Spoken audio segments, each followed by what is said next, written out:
जिस प्रकार से हम खबरों में लगातार आपको बताते आ रहे हैं कि शहर में जो कि बड़े मंत्रियों का दौरा हो रहा है, तो इससे आप अंदाजा लगा सकते हैं कि आगामी चुनाव जो है नजदीक है।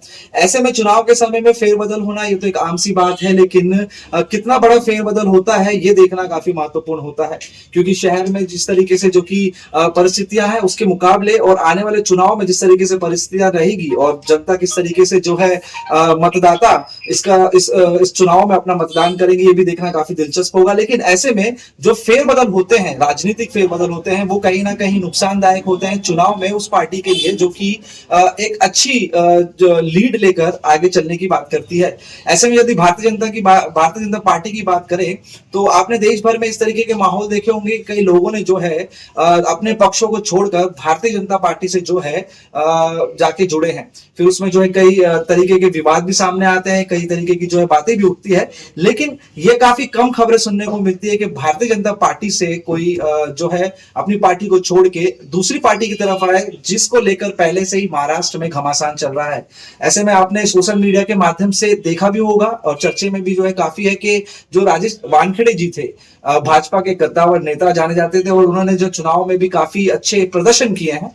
तो ऐसे में जो है उन्होंने अब भारतीय जनता पार्टी को अलविदा कहकर उद्धव ठाकरे गुट यानी कि शिवसेना जो है उसको ज्वाइन किए हैं। सर, सबसे पहले तो ये जानना चाहेंगे कि क्यों इतना बड़ा जो है डिसीजन लिया गया। भारतीय जनता पार्टी में लोग आज जो है जुड़ रहे हैं, फिर वो किसी भी तरीके से क्यों ना हो, क्योंकि उसको भी लेकर जो है विवाद होता है। कई बार कहते हैं कि दबाव से जो है उन्हें लाया जा रहा है पार्टी में। तो कई लोग जो है एक बड़ी पार्टी है इस समय पूरे विश्व में, और जिस तरीके से दबदबा है तो उसको देखकर भी जो है भारतीय जनता पार्टी में जाते हैं। तो आपने ये निर्णय क्यों लिया?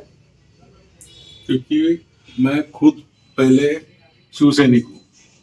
मेरी शुरुआत ये शिवसेना से ही हुई है और मैं शिवसेना में होते हुए आज भी शिवसेना का मेरे दिल में जो आदर है वो कम नहीं है।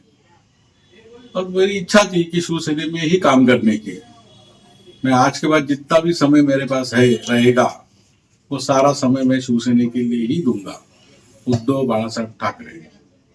भारतीय जनता पार्टी में ये देखने को मिलता है कि एक अंदरूनी लड़ाई चल रही है, जिसको लेकर हम जो है हमेशा से जिक्र करते आए हैं कि जो है पहले के जो कार्यकर्ता हैं, जो वरिष्ठ हैं, उन्हें नजरअंदाज किया जाता है। क्या पार्टी में ऐसी कुछ चीजों को लेकर नाराजगी आपकी रही, या फिर जो है निर्णय आपने जो है जिस तरीके से कहा कि शिव सैनिक हैं उसके माध्यम से लिया? मुझे ऐसा कुछ भी ऐसा दिखाई नहीं दिया। ये तो मेरा अपना खुद का अपना निर्णय था कि मुझे काफी इच्छा हो रही थी कि वो शिवसेना से ही रहना चाहिए, क्योंकि हमारा जो भी विचारधारा है वो शिवसेना से मिलती जुलती है। आगामी चुनाव को लेकर किस तरीके से जो है भारतीय जनता पार्टी में जो है आप होड़ देखते हैं, क्योंकि आप उससे जुड़े हुए हैं, और आने वाले समय में क्या कोशिश करेंगे कि विधानसभा की जो है तैयारी की जाए? मैंने अपने सामने किसी को भी अपना कॉम्पिटिटर कभी माना नहीं है। पक्ष ने अगर मुझे कहा कि चुनाव लड़ो तो मैं जरूर लड़ूंगा। पक्ष जिसको भी टिकट देगी मैं उसके साथ में खड़ा रहूंगा। एक चीज जो है काफी नजर आई थी, भारतीय जनता पार्टी के जो कार्यक्रम होते रहते हैं और जो पद नियुक्ति भी जो अभी नहीं की गई है, उसमें जो है आपकी मौजूदगी काफी कम नजर आती थी। ऐसा क्यों? मैंने आपसे पहले ही कहा ना कि मेरा दिल जो है वो शिवसेना की तरफ था ही। तो फिर शिवसेना के ही उम्मीदवार के खिलाफ आप पिछले बार जब खड़े हुए थे तो आपने जो है काफी अच्छा उस समय मैं मुझे शिवसेना पक्ष ने टिकट नहीं दिया था, जबकि मैं शिवसेना का नगर सेवक था और नगर सेवक होते हुए भी मुझे टिकट नहीं दिया और बाहर से आए हुए आदमी को टिकट दिया था। तो मेरी नाराजगी थी और मैं अपक्ष नगर सेवक था। तो मेरे पे ऐसा कोई बोल नहीं सकता है कि मैं किसी पार्टी को छोड़ के किसी पार्टी में गया था। उद्धव भट्ट की तरफ से कुछ आपके साथ बातें हुई होगी पॉलिटिकल नहीं, कुछ अलायंस कुछ भी नहीं, चीजों को लेकर? कोई भी कमिटमेंट नहीं, कोई पद नहीं, कुछ नहीं। जो आप मुझे देंगे जवाबदारी वो मैं जरूर निभाऊंगा। यहाँ पे गौर करने वाली बात यह है कि इस जिस तरीके से फेरबदल होता है तो निर्णयों का कहीं ना कहीं एक असर भी देखने को मिलता है। तो भारतीय जनता पार्टी की तरफ से भी जो है इस तरीके से कहना है कि वानखेड़े जी के जाने से पार्टी को खासा असर नहीं होगा।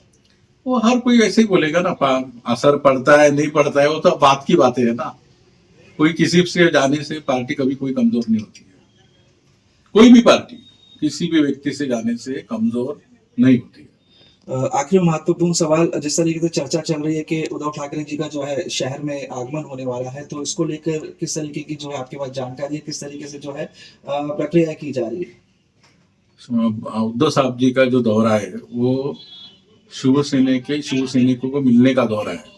सिर्फ इस ये एक कलमी कार्यक्रम है और वो सिर्फ शाखा जितने भी शिवसेना की शाखाएं हैं हर शहर में हर विधानसभा में एक एक शिवसेना की शाखा में जाने वाले हैं और अपने शिव सैनिकों से बात करने वाले हैं।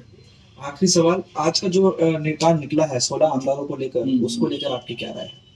मैंने अभी तक देखा नहीं है, जब देखूंगा तो बताऊंगा आपको। हमसे बातचीत करने के लिए बहुत बहुत धन्यवाद। तो ये थे राजेश वानखेड़े जी, जिन्होंने यह तीखे सवालों का जवाब अपने अंदाजों में दिया है। तो देखना ये कि आने वाले समय में राजनीति और कितने बदलाव देखने को मिलते हैं, और जिस तरीके से जो परिस्थिति हम आपको लगातार बताते आ रहे हैं कि शहर में विकास का नारा किया जाता है, लेकिन परिस्थितियां उससे विपरीत है।